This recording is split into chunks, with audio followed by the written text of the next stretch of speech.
Bonjour à toutes et à tous. Nous sommes les petits reporters scientifiques du Centre Paris-Annelime Binet et des bibliothèques du 18e. Voulez-vous connaître les secrets du chef d'orchestre du corps humain ? Spécialement pour vous, nous nous sommes déplacés à l'Institut du cerveau pour vous dévoiler tous ces mystères.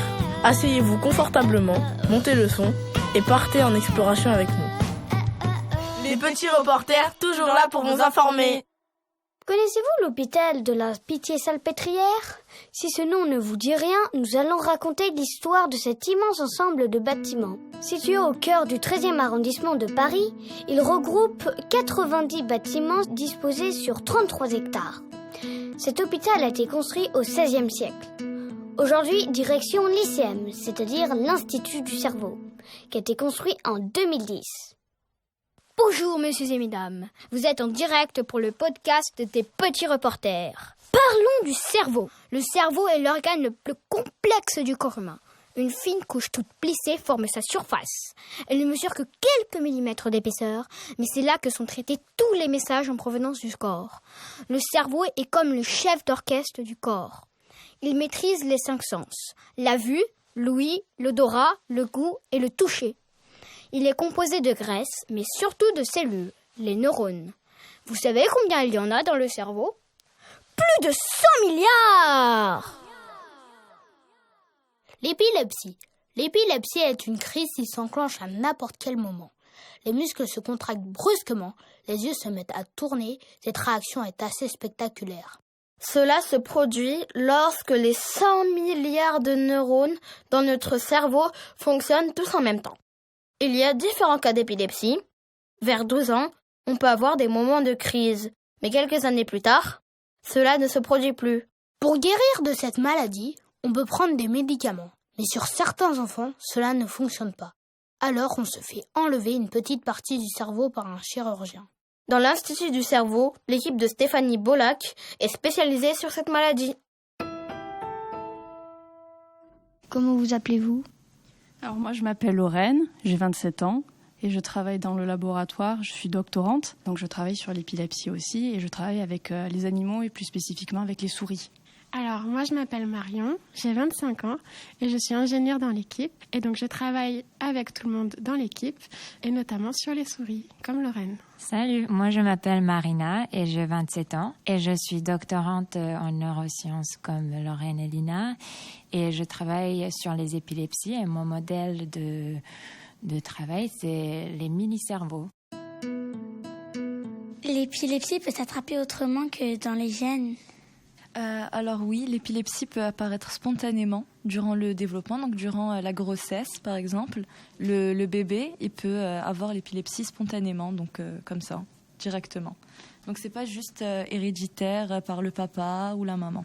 Et parfois aussi, si tu as un coup à la tête, si tu reçois un coup à la tête un peu trop violent, tu peux avoir après des crises d'épilepsie, et après ça s'arrête parce que ça va mieux dans ton cerveau et ça peut être temporaire aussi. Bonjour, moi c'est Sorna et je voudrais savoir, est-ce que vous avez déjà fait des opérations du cerveau ? Alors, les opérations des cerveaux donc, sont faites par les chirurgiens. Et donc, nous, ici, on est dans la recherche, donc on ne fait pas du tout d'actes sur les humains. Donc, on ne fait pas d'opération sur les cerveaux. Mais il nous arrive d'assister à une opération qui est faite par un neurochirurgien, parce que comme elle vous a dit Stéphanie plus tôt, certains patients qui ont de l'épilepsie, la seule solution pour un traitement, c'est de retirer la petite zone dans le cerveau qui a l'épilepsie. Merci. Bonjour, je m'appelle Loïc, je voudrais poser une question. Pourquoi dans les laboratoires, quand on fait des expériences sur des animaux, on utilise souvent des souris ? Alors, on peut utiliser d'autres animaux. Comme Stéphanie vous l'avait dit tout à l'heure, il y a par exemple des vers, des tout petits vers, qui s'appellent des C. elegans. Il y a la drosophile, qui sont des petites mouches.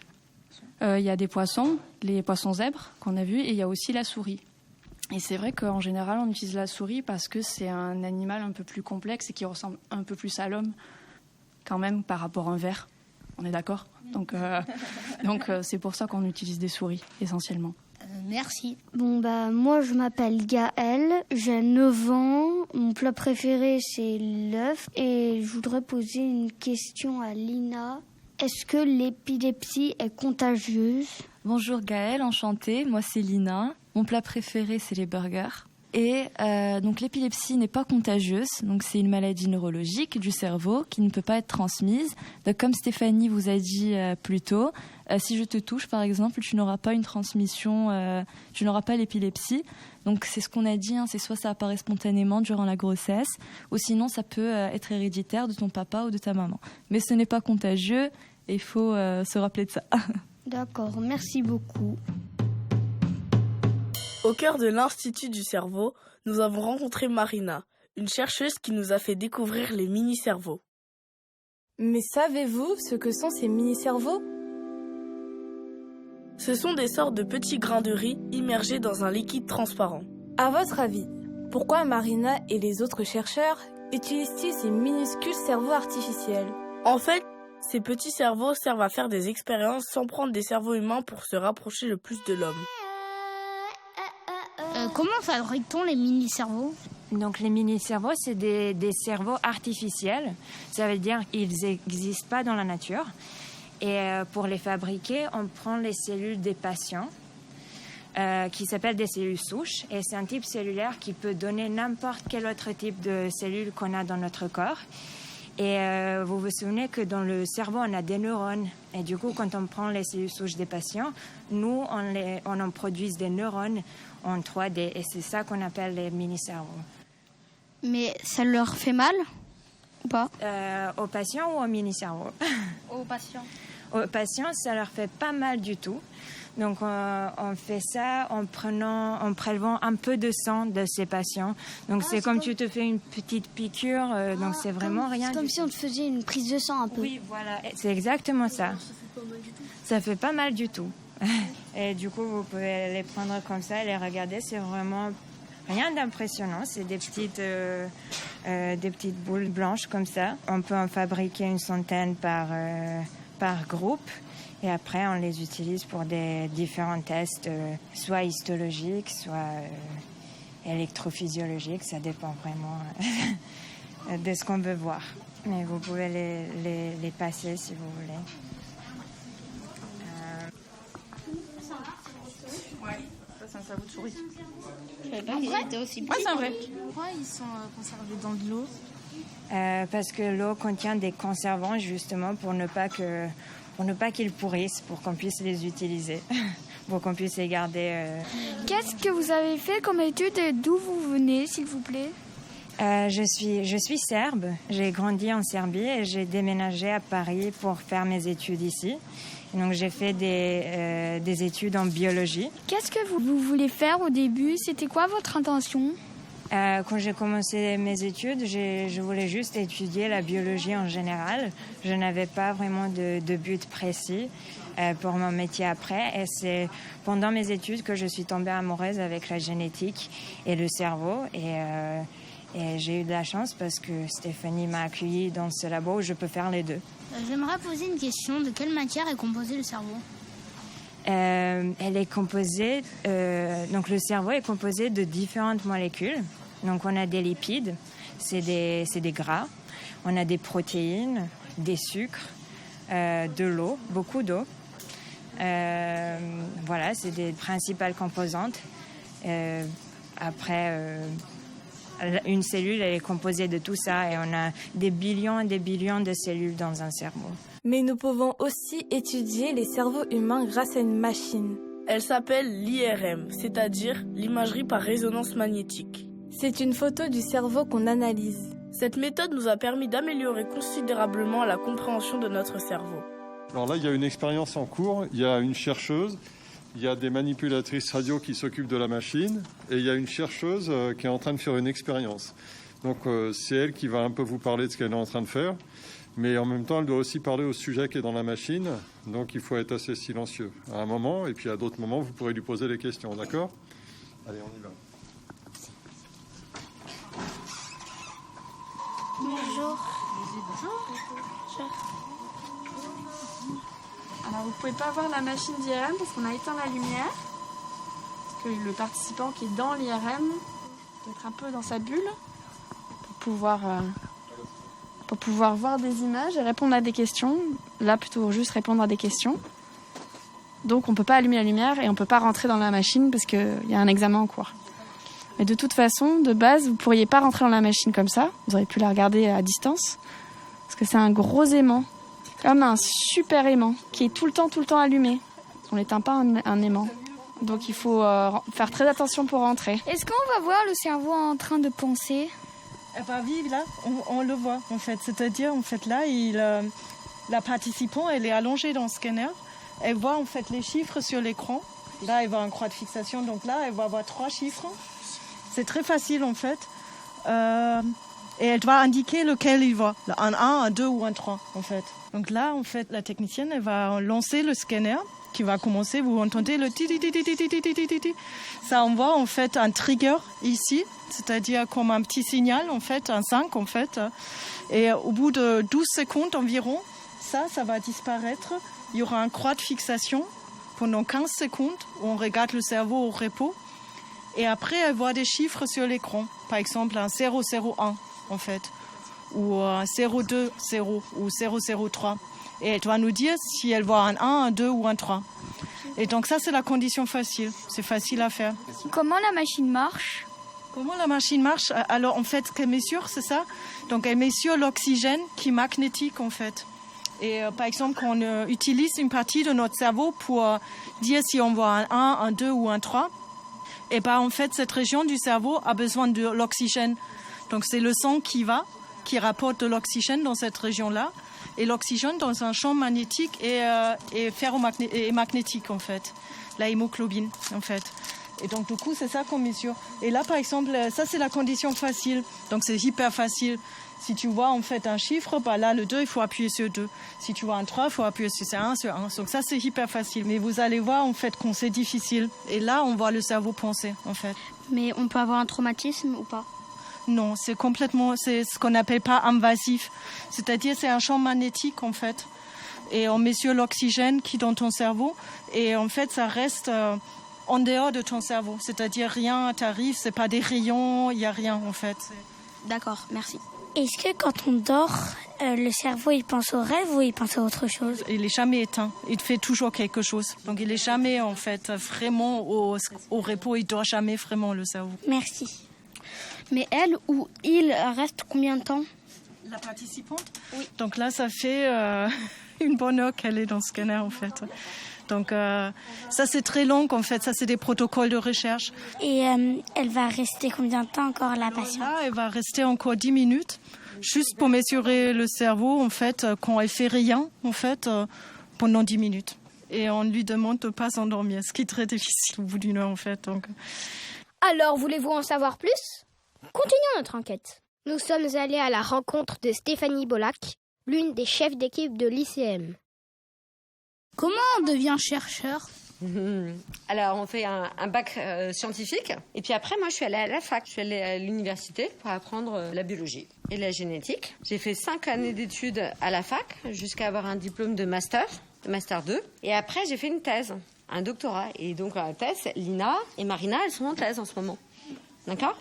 Une thèse, ça dure 3-4 ans. Et puis après ma thèse, je suis partie aux États-Unis pour faire un après-thèse. Ça s'appelle un post-doctorat. Je suis partie après 4 ans aux États-Unis pour apprendre encore d'autres choses. Et puis après, je suis revenue en France. Et là, j'ai passé un concours pour devenir chercheur. D'accord. Et puis une fois qu'on est chercheur, et ben là, c'est super. Parce que déjà, c'est un poste que j'ai pour toute la vie. Et puis surtout, moi, ce que j'adore dans mon métier, c'est qu'on voyage beaucoup. Alors là, à cause du Covid, on n'a pas trop voyagé ces 2 dernières années. Mais sinon, on fait des conférences parce que, tu comprends, il faut qu'on aille échanger avec les chercheurs du monde entier. Et vous avez trouvé quoi? Mais est-ce que vous avez vu ça? Est-ce que ceci, cela? Alors, on fait plein de conférences partout.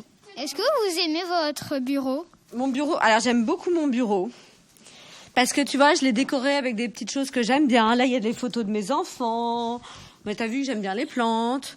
Et puis, j'ai beaucoup de lumière. J'ai une belle vue sur le 13e arrondissement de Paris. Donc, j'aime beaucoup mon bureau même. Pourquoi il y a plein de post-it dans votre bureau? Alors ça, c'est toutes les choses auxquelles je dois penser. Alors, plutôt que de passer mon temps à me dire « faut pas que j'oublie ci, faut pas que j'oublie ça, faut pas que j'oublie ci, faut pas que j'oublie ça », ben, je vais marquer sur mes post-it, tu vois. Et puis après, comme ça, peut-être que je vais y penser. Qu'est-ce qui vous a motivé à faire ce travail? Ah, mais moi je trouvais que ce qui m'intéressait dans mon travail de chercheuse, c'est la génétique, c'est l'hérédité. Moi, ce qui m'intéressait, c'était de savoir qu'est-ce qu'on transmet après à nos enfants et qu'est-ce qu'on a hérité de nos parents. Et je voulais essayer de comprendre ça. Et puis après, un peu par hasard, on m'a parlé de cette maladie, l'épilepsie. Je me suis dit, tiens, mais c'est incroyable cette maladie, j'aimerais bien mieux comprendre. Pourquoi est-ce que parfois un cerveau fait une crise d'épilepsie, et puis pourquoi est-ce que parfois c'est une maladie qui est héritée depuis les parents. Et donc c'est comme ça que je suis devenue chercheuse. Mais j'ai dû beaucoup travailler, tu sais. Est-ce qu'au début vous croyez que ça allait être facile ? Ah non, ça j'ai jamais cru que ce serait facile. La recherche c'est même un travail très difficile. Parce que tu vois, moi souvent je compare mon métier à d'autres gens qui vont à leur travail, qui font bien leur travail, ils finissent leur journée, ils sont contents d'eux, ils rentrent chez eux. Ils sont contents, ils ont fait bien. Mais nous, on rate tout le temps. Eh oui, parce que nous, on cherche des choses qu'on trouve jamais, qu'on trouve rarement. On fait des expériences qui ratent. Nos souris, on voulait qu'elles fassent des crises d'épilepsie, elles n'ont pas fait de crise d'épilepsie. Nos mini-cerveaux, ils ressemblent plus du tout à des cerveaux. Alors tu vois, il nous arrive plein de catastrophes tout le temps, toute la journée. Et donc souvent, ça marche pas aussi bien que ce qu'on voudrait. C'est un peu, tu vois, comme quand on part faire du bricolage, qu'on se dit, il y en a pour 2 secondes de monter cette étagère. Et puis en fait, il y a toujours un pépin qui arrive. Et bien la recherche, c'est ça. On a toujours des pépins qui arrivent. Ou alors on s'est trompé d'hypothèse. Donc c'est un peu, parfois c'est un petit peu décourageant. Oui, mais quelle sorte de machine utilisez-vous pour faire mes recherches? Oui. Alors moi, je travaille, comme je suis généticienne, je travaille sur l'ADN. L'ADN, je vous en ai pas beaucoup parlé. Mais donc, vous vous souvenez que dans notre corps, tout notre corps est constitué de cellules. Et à l'intérieur de la cellule, il y a un noyau. Et dans le noyau, il y a des chromosomes. Et les chromosomes, c'est là qu'il y a toute notre information génétique. Tout ce que vous avez reçu de vos parents et tout ce que vous transmettrez peut-être un jour à vos enfants. D'accord ? Et donc, cette petite molécule d'ADN, qui est en fait une énorme molécule d'ADN, eh bien, c'est là-dessus que je travaille. Donc, je vais aller la regarder en la séquençant, parce que l'ADN, c'est comme un alphabet, mais qui n'a que 4 lettres. Donc, tu vois, c'est un peu plus facile. Est-ce que vous avez trouvé des vaccins ? Alors, pour l'épilepsie ? Pour l'épilepsie, alors non, on n'a pas trouvé de vaccin pour l'épilepsie. Parce que, tu sais, l'épilepsie, c'est pas une maladie qu'on attrape à cause d'une bactérie, ou à cause d'un virus, ou à cause... tu vois ? Et donc, on ne peut pas être vacciné pour l'épilepsie. On peut essayer, mais par contre, on peut prendre des médicaments anti-épileptiques. Mais est-ce que les médicaments, ils marchent sur toutes les personnes ? Alors, les médicaments anti-épileptiques, en général, ils fonctionnent bien. Mais il y a certaines personnes chez qui ils ne fonctionnent pas. Et en particulier, il y a certains enfants qui continuent d'avoir des crises d'épilepsie alors qu'ils prennent leur anti-épileptique. Et ce sont ces enfants-là qui vont être opérés. On va leur faire une opération du cerveau pour leur enlever le petit bout de cerveau qui fait des crises d'épilepsie. Et après, en général, ils sont guéris, ils vont très bien. Mais bien sûr, on les endort. Ah, bien sûr, ils sont anesthésiés. Ils ressentent rien du tout. Est-ce que les médicaments que les enfants épileptiques prennent et dont ça fonctionne, ça leur fait de ne plus jamais avoir de... Enfin, s'ils en prennent une fois, et s'ils n'auront plus jamais de crise d'épilepsie de leur vie? Alors, ça dépend des formes d'épilepsie. Il y a des épilepsies, tu sais, quand je t'ai parlé de l'épilepsie du petit-déj, là, où on renverse son bol de chocolat chaud le matin, celle-ci, en général, c'est une épilepsie qui va disparaître. On ne sait pas très bien pourquoi. Elle arrive vers 11-12 ans et puis, à la fin de l'adolescence, elle disparaît. Et ils n'auront plus jamais de crise d'épilepsie. Et puis, il y a d'autres épilepsies qui sont beaucoup plus rares, mais qui vont rester toute la vie. Toute la vie, il faudra prendre des médicaments anti-épileptiques. Et vous savez ce qu'il y a ici, dans ce bâtiment? Quoi? On ne sait pas. Il y a des quoi? Roulement de tambour? La morgue. Oui. Mais... juste là, il y a la maternité. Donc vous voyez, nous, on est vraiment au carrefour de la mort et de la naissance. Pas mal, hein? Oui. C'est la classe? Là, il y a des gens qui meurent. Et là, il y a des gens qui naissent. Pourquoi ils meurent? Parce qu'ils sont trop vieux, ou parce que, voilà. Mais on les amène là, du coup, pour qu'ils veulent passer dans des instants là? Voilà, quand ils meurent, on les amène là pendant un petit instant, c'est la morgue. Et là, il y a des nouveau-nés. Quand tu passes à côté, en sortant, tu guetteras et t'entends des tout petits cris de nouveau-nés. J'ai une question, est-ce que le cerveau est différent quand il est vieux que quand il est jeune? Ouais, là, le vôtre, il est vraiment, mais alors... en explosion, quoi. Il continue de faire des merveilles, de comprendre plein de choses. Là, vous apprenez tellement de choses à l'école tous les jours. Vous imaginez? Peut-être que dans 10 ans, vous vous souviendrez d'aujourd'hui. Comme vous êtes des futurs adolescents, votre cerveau, il a pas fini de cuire, là. Hein. Vous imaginez qu'il est encore au four. Donc, il faut en prendre soin du cerveau. Comment est-ce qu'on prend soin du cerveau, à votre avis? Est-ce que Brawl Stars, Fortnite, c'est bien pour le cerveau? Non, mais parce que le cerveau, faut l'exercer, hein. Si tu veux que Faut l'exercer, faut pas l'abrutir devant un jeu vidéo comme ça, genre. Moi, je joue presque jamais. Oui, mais bon, voilà. Moi, je joue qu'à cet appartement. Moi, je sais même pas ce que c'est Roblox. Le message à ramener à la maison, les enfants. Prenez soin de votre cerveau. Pas trop de jeux vidéo. Un peu de sport, parce que le sport, ça va quand même oxygéner le cerveau. Préado, mollo sur l'alcool et le reste. Parce que le cerveau n'est pas terminé. Il ne sera terminé qu'à 20-25 ans. À partir de là, faites ce que vous voulez, mais pour le moment, il continue de cuire. Imaginez qu'il est toujours dans le four.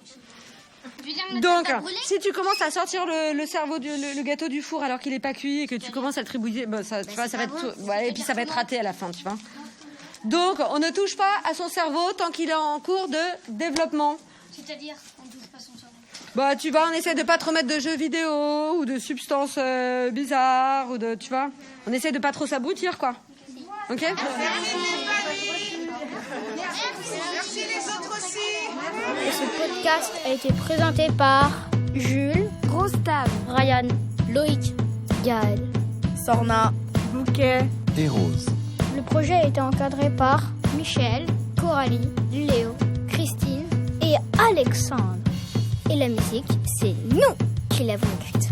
Avant de vous quitter, on aimerait remercier toute l'équipe de l'ICM qui nous a accueillis. Stéphanie, Lina, Lorraine, Marina, Eric, Marion. On espère que vous avez apprécié ce podcast et qu'on vous retrouvera bientôt.